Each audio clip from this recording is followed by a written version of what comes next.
Saludos amigos, welcome to the bowling patrol bus in the beautiful city of Barcelona.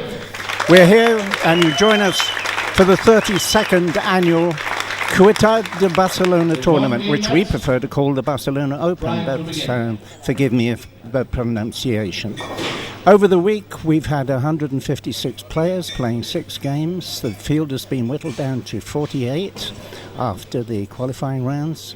This morning, they played 4 games, and the top 24 came through. And from that 24, we now have 3 for the stepladder final. And going up now on lane number 5 is number 3 in the stepladder final, which is Brian Voss. He's going to be playing 1 game against GERY VERBRUGGEN of Belgium. Brian is from Atlanta, Georgia, and he starts with 9, leaves a 10 pin in the corner. The winner of this confrontation will go up against England's Dominic Barrett, a young lad who was the World Bowling Writers Bowler of the Year 2008 and 2009. You can hear him practicing. He's over on lane 13 or 14 right now. Brian Voss will bowl 1 frame. Goes for the 10, gives a little tickle. Bowling proprietors like that don't wear out the pins.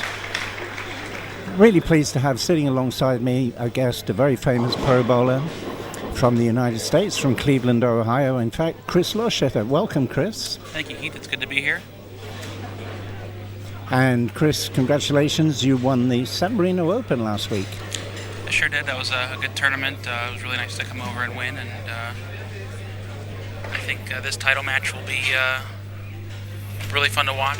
These final 3 bowlers. I had to bowl Gary last week, and he's a great bowler, so it should be a good match. Well, they got a left-hander against the right-hander, and GERY VERBRUGGEN opens with a strike, and he's going to bowl the second frame. So the 2 bowlers will bowl 1 frame lane 6, 1 game lane 5 until we get to the end of the 10 frames. GERY VERBRUGGEN is using a Brunswick Fury bowling ball as his arsenal, and I believe that Brian Voss is using a unique bowling ball that has been specially made for the Men's World Championships in Munich, Germany in 3 weeks' time. The ball is actually called the Munich ball. It's a special ball made by Ebonite, I believe. You heard anything about this ball, Chris?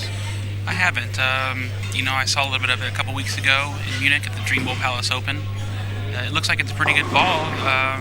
Brian Voss obviously likes it, so it looks pretty decent. Well, GERY comes up and leaves the 4-7? 6-7. Leaves the 6-7 split. What do you rate the chances on this one? 20%? For a guy like Gary, I would give him maybe 35. Okay, let's see what happens. No luck.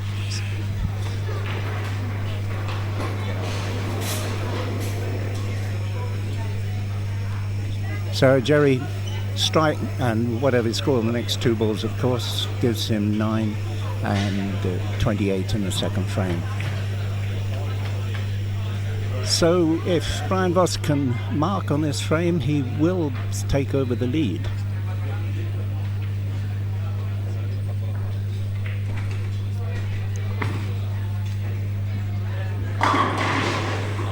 And he's got the 10 pin trouble once again.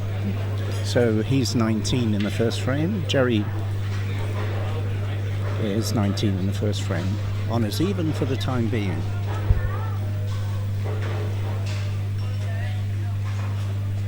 Nobody misses a 10 pin, Chris. Especially Brian Voss. I think I feel pretty comfortable with him making this one. No problem.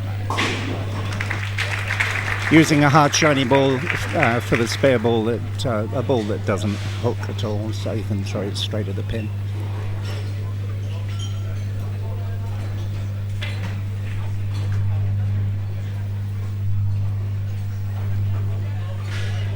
Chris, although you haven't had the fortune to win a title on the American Pro Bowlers Tour yet, I understand you've come second 4 times. The 4th time was it a really big disappointment that you really bust into to get a title? It's been tough. The 4th time wasn't one of the worst. I didn't bowl a great title match, but I had a couple heartbreakers there, and it's just so tough to win over there, and you have to get a lot of respect to those guys. They don't make it easy. No. Okay, so Brian Voss leaves the 4-pin this time. One of my favourite expressions is, it's always a good ball that leaves the 4-pin. That's correct. Carey was pretty tough this week. Getting in the pocket, I don't think that was the biggest challenge. Finding a way to knock him down consistently was somewhat challenging, and I believe that's one of the reasons we see Brian Voss in the top 3, because he's a master of finding a way to carry and knock him down. I'm sure he'll do that this match as well. Well, this is a beautiful bowling centre, but it does have the reputation of being a tough place to score.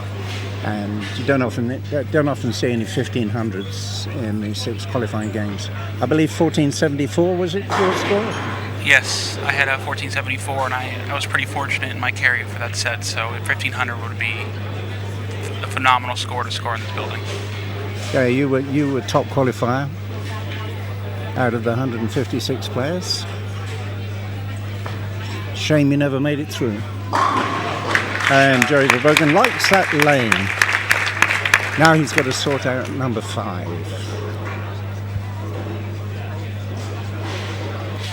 On the European Bowling Tour, Jerry Verbruggen, for the first 4 years, was the top-ranked bowler. So we had a lefty as a top-ranked bowler. Then Paul Moore took over for 3 years, and another lefty. And then Oscar Palermo took over for 2 years with his two-handed style.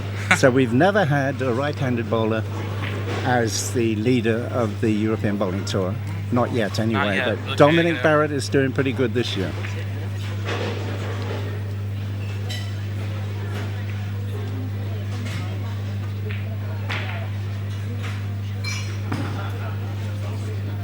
Excellent shot. Nice double.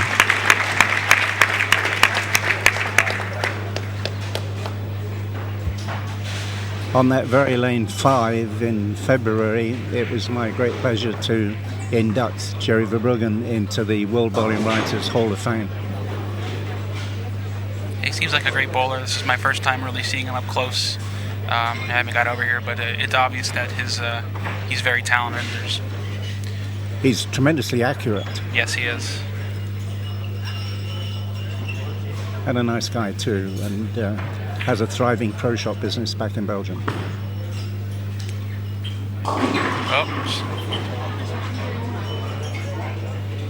Well, Brian Voss has got the 9-pin-itis. Yeah, it looks like he's having a tough time getting that ball around the corner. It's just they got tight down They got tight down lane pretty quickly this week, and looks like that's catching up with him right now. Do you think the television lights have a bearing on the condition, on the pattern on the lane? I believe they will have a little effect, yes. I know they can create havoc for me on some TV shows. I've struggled with them. It's amazing what a little bit of heat will do to the lanes, especially down lane. So I'm sure that's affecting him right now.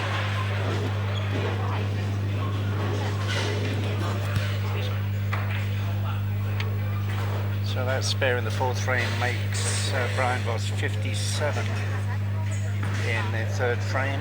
Jerry Verbruggen will be 58 in the 3rd frame if he gets the strike, but Brian still has the next frame to come.